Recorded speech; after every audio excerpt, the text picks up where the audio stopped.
Thank you very much for having me today. So the topic of today's presentation is considerations for providing care to people with cannabis use disorder. And I'm just, for background, I'm a clinical assistant professor at the University of Calgary. My clinical and research interests are in the realm of cannabis use disorder. And I'm presenting today from Calgary, which is located um, on the traditional territories of the Blackfoot Confederacy, the Tsuut'ina Nation, and the Ayahi Nakota Nations. It's part of the Treaty 7 territory and the Métis Nation of Alberta Region 3. So we have three learning objectives for today. The first is to describe cannabis use disorder and cannabis use, prevalence, and associated harms, to identify available harm reduction and treatment approaches for cannabis use disorder, and to describe clinical implications of cannabis legalization. So cannabis is obtained from the cannabis sativa plant, and it can be used for medical, social, or religious purposes. Cannabis contains hundreds of cannabinoids. The two most well known are THC and cannabidiol or CBD. THC is the most well-known cannabinoid, and it affects the brain and body. It can cause euphoria and intoxication. It has potential therapeutic benefits, but can also have negative effects, especially at higher concentrations. CBD is the other most well-known cannabinoid. Unlike THC, it does not cause euphoria or intoxication. There's some evidence suggesting CBD may counteract or reduce certain effects of THC, especially when present in equal or greater amounts, and it has and continues to be researched for potential therapeutic uses.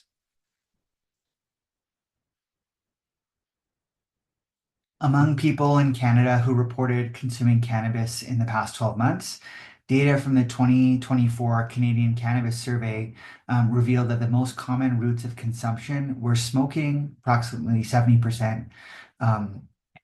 Most people, smoking remains the most popular mode of consumption, usually involving smoking fresh or dried cannabis flowers. And this could include using joints or spliffs, bongs, pipes, or blunts. Notably, there's a reduction from 89% in 2023. After smoking, the next most common form is eating or drinking at around 57%. And this is an increase from the year before, where it was reported to be 43%. This includes teas, sodas, oils, baked goods, and edibles. And then vaping cannabis at 37%. This includes dried cannabis or liquid or solid extracts, and it's remained around the same since 2023.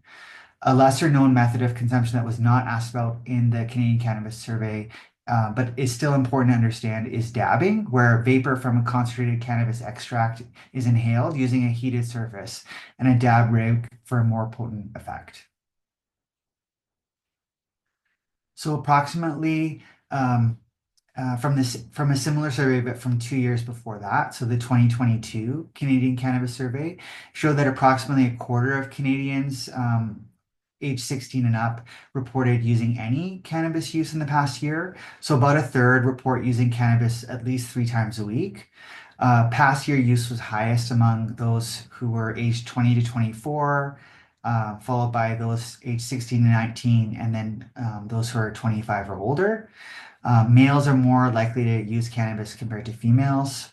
Cannabis use is higher among those who identify as bisexual or other sexualities, including lesbian or gay, sort of self-identifying people, comparing to those who identify as heterosexual.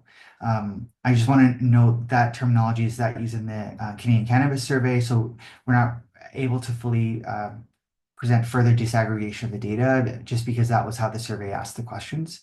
But it is important to note that the reported gender gap in cannabis use is diminishing over time. So we're noticing that, for example, even though males still report using more cannabis than females, it's a 30% versus 25% difference. So it's not as large of a gap as it once was.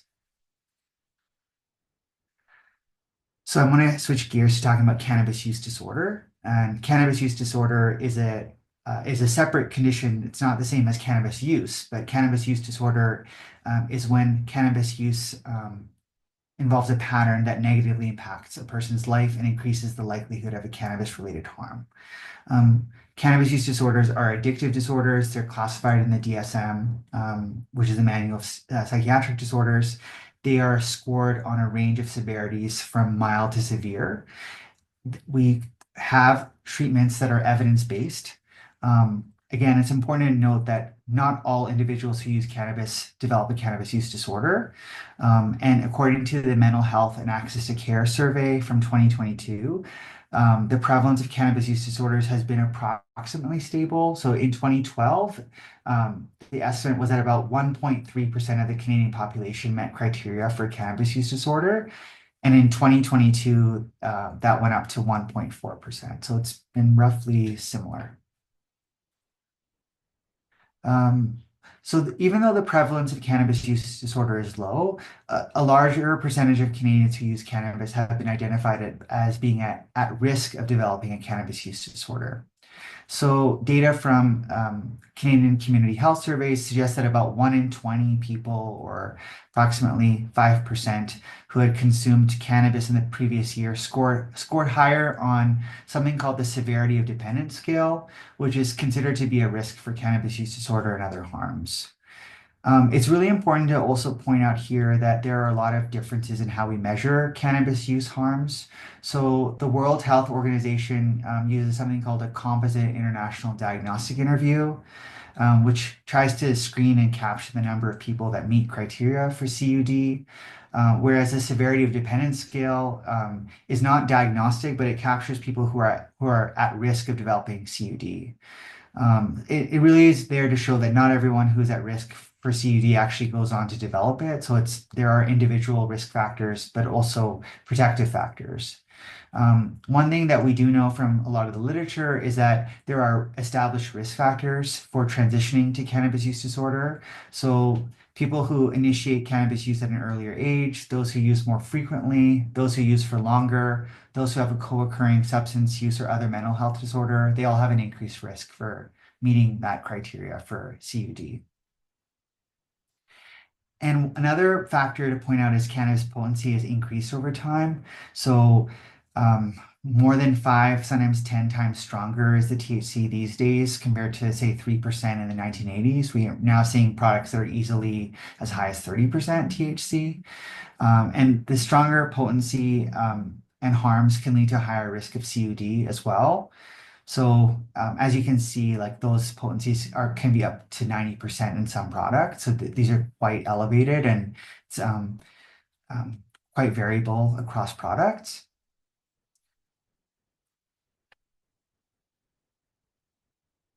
And to that end, I wanted to talk a bit about the effects of cannabis. Um, so the immediate short-term effects of cannabis are not fatal. It's unlikely that an individual will experience a drug poisoning from consuming too much cannabis, but the short-term effects, even though they may not be fatal, they could be harmful, and fatal results can occur from actions undertaken while someone is impaired. So, for example, operating a motor vehicle after consuming cannabis can lead to a fatal collision. So um, that's on one hand, and on the other hand, we have these really well-established long-term effects of cannabis use that can be harmful or fatal. So things like death resulting from cardiovascular disease. So just to give you a few examples of what those effects are, the short-term effects sometimes observed within seconds to minutes of consumption, whereas consuming like an edible or an oral product often can take up to 6 hours or more for them to see the effect, and they often last much longer. So it sort of can make it a bit difficult to predict the duration of that effect as well. In contrast, the long-term effects, they are things that develop gradually over time. We're looking at days to months. These are things that are more harmful for youth. And so in a lot of the cases, if cannabis is smoked, those long-term effects are actually quite similar to smoking commercialized tobacco. Luckily, a lot of the surveys report that most people that use cannabis fortunately don't develop those harmful effects, but they do affect roughly 1/3. And that's so that's about 1/3 from surveys, and that really covers a range of effects from panic reactions to fainting to feeling dizzy to dissociating to cardiovascular problems to hallucinating, and there are a lot of others. And some of those short-term effects are really, if you look at them from the mind and the body, so things like euphoria, relaxation, anxiety, these are all effects on the mind, and on the body, it can lead to damaged blood vessels, effects on the blood pressure and heart rate, and motor vehicle collisions can result often from the kind of cumulative cognitive effects that cannabis has that sort of, if you view driving as a really complex cognitive task that requires multiple different activities to be done safely, cannabis can kind of affect many, if not all of those domains.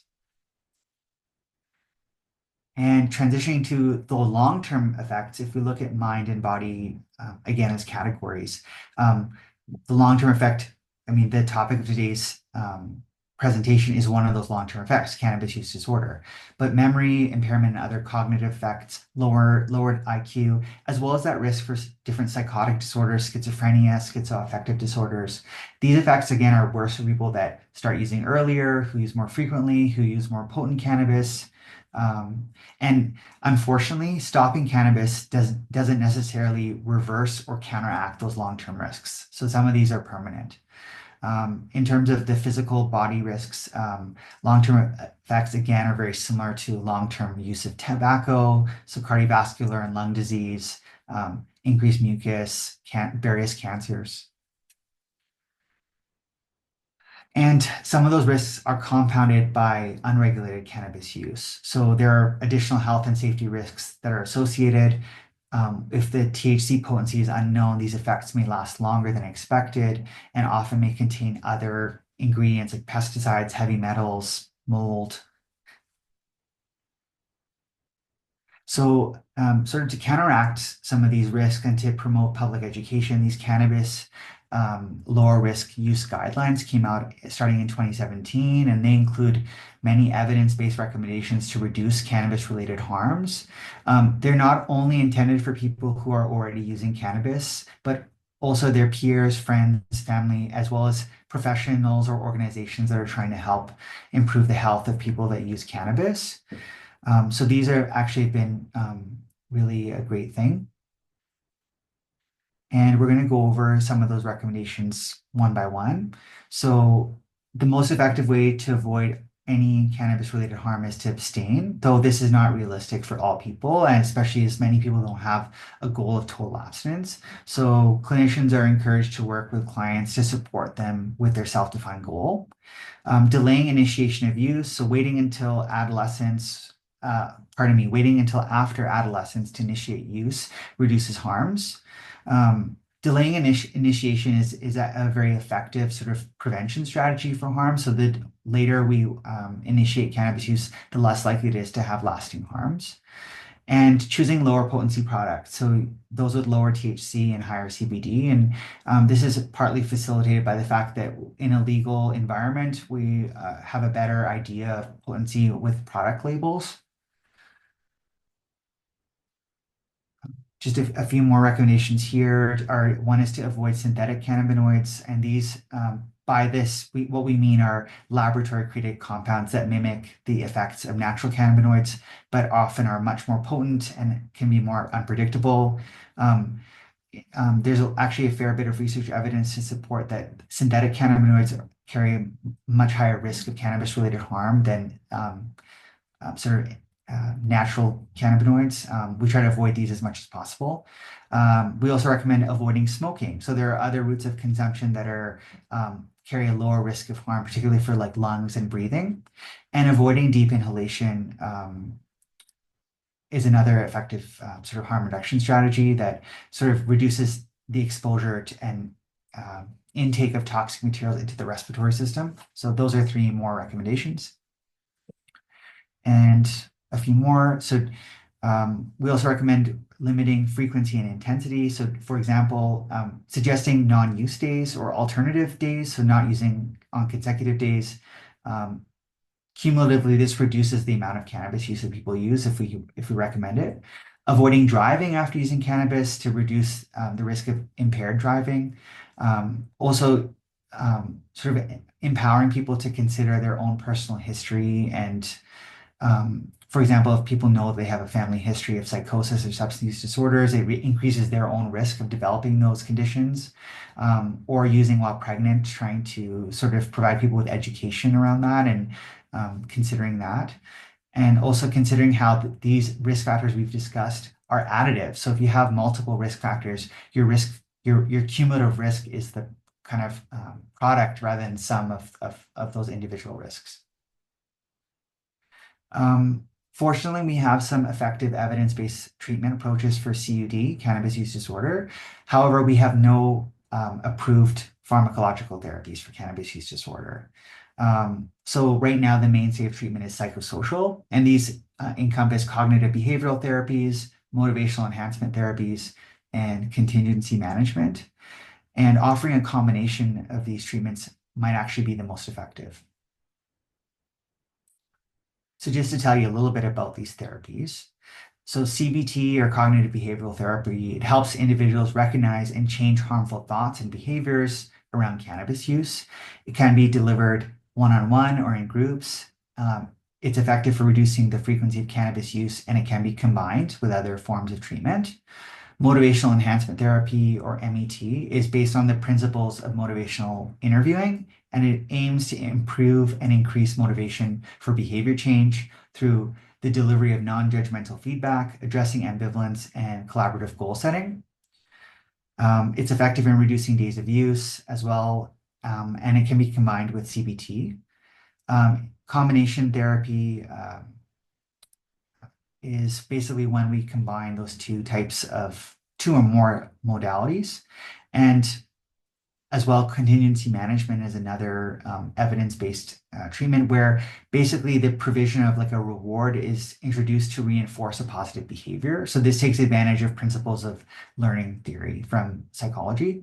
And those rewards can take many different forms. They can be voucher-based, or they can be sometimes prizes or entries into raffles. And there are many other forms, but these are a few that have been tested.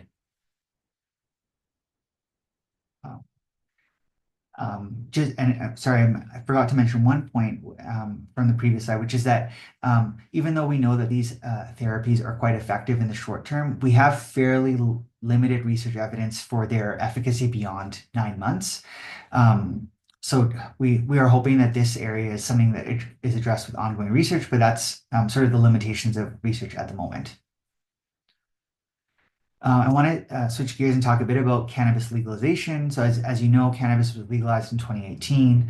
A variety of products were phased out across two sort of components of legalization. However, it's a shared responsibility between the federal and provincial government. So there are actually interprovincial differences in certain aspects of regulation, such as age or restrictions on use or limits of personal cultivation. And there has been a huge interest in what the impacts clinically are of legalization. So a few of the things that we have seen since cannabis has been legalized is that there's been an increase in the overall use of cannabis. We've seen an increase in particular age groups, particularly those 25 and older. However, we've seen fairly stable rates among youth. And we've seen sort of a marginal increase in more frequent use, which we are measuring here using daily or near daily use. And most of this is from survey. In Canada, we have multiple surveys that measure cannabis use in some way. So these are sort of the collective findings across multiple different surveys. So in between these, we wanted to introduce some clinical tips as well. So given what we know about the clinical implications of cannabis legalization, we recommend that people ask their clients regularly about cannabis use non-judgmentally in a culturally safe way. And if that is endorsed, you can follow up with questions like frequency or reasons for use or effects. And it's an opportunity to discuss harm reduction strategies that are outlined in those lower risk cannabis use guidelines. So, for example, there are lots of ways. These are just kind of starting points, but you could ask, what does cannabis do for you? Do you know how potent or strong the cannabis you use is? What kind of relationship do you have with cannabis? And each of these is a prompt for further discussion. So it's really just a way to initiate a conversation. And that's really is the point, is to have a discussion about it. There are more clinical implications. There are many. Another one I really want to highlight here is that approximately a third of respondents to one of our surveys report that they use cannabis for medical purposes. So approximately 75% of those who report using cannabis, however, they report they didn't use it in a context where they had a medical document. So it was sort of like an undocumented use. However, a lot of people report using cannabis for numerous conditions. Cannabis is only supported by evidence for a few conditions, and these are conditions that are listed on the Health Canada's cannabis landing page. So if you wanted to Google that, it goes over what are approved, and these include chronic cancer pain, chemotherapy-induced nausea, vomiting, sleep apneas, neuropathic pain. However, there isn't any evidence to support the use of cannabis effectively for any of these mental health disorders like anxiety, depression, neurological disorders like Parkinson's, psychosis, schizophrenia, or seizures. As well, there's any evidence to support the use of cannabis as a treatment for other substance use disorders. So if clients are using cannabis for medical reasons, we want to, again, use that as an opportunity to have a discussion, to ask what specifically they're using it for, what benefits they might be obtaining. And it might be an opportunity to explore potential undiagnosed conditions. If someone has untreated pain or they have other problems, it's an opportunity to provide them with treatment as well, and to discuss those conditions that may not have been adequately treated up until now. A few more things that we've seen since legalization is that there's been an uptick in emergency room visits and hospitalizations for cannabis poisonings and cannabis-related harms, as well as pediatric emergency department visits. And specifically, that's been connected to unintentional consumption of edible cannabis. So these have actually gone up in provinces that have access to edible cannabis. So that was actually quite significant. So yeah, we've seen there's been an increase in multiple types of presentations to acute health services for adults and children since legalization. And so again, another tip just to follow up on this is that given all these presentations, it's an opportunity to discuss the use of regulated and lower potency cannabis products with our clients that endorse cannabis use, and discuss how the risk of developing mental health disorders in those who experience, for example, cannabis-induced psychosis. That's a huge risk factor, especially if someone presents with cannabis-induced psychosis. They have a significant risk for developing a permanent psychotic disorder that will persist beyond even after cannabis use is stopped. It's also an opportunity. I'm a psychiatrist. This is a big part of my practice, is that I often receive consultations for the development of psychosis in the context of cannabis use, and about half of the time I do see that it is a persistent disorder despite sort of stopping cannabis use. So again, I encourage clinicians who see this population to work with psychiatry in their area.